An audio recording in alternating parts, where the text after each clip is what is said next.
Yan guys, yung nahuli kanina sa pamimingwit. So, inihaw na namin.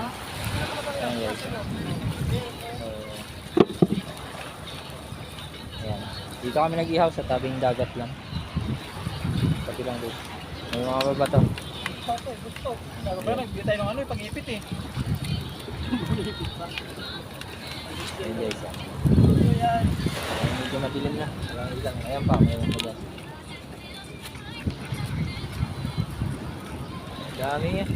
Yung may... Kasi ito may malaki. Yan, malaki.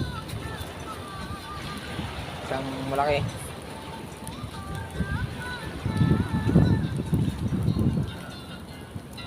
Dami, mahigit ano. Mahigit 30 piraso siguro yung nahuli. Mga 40.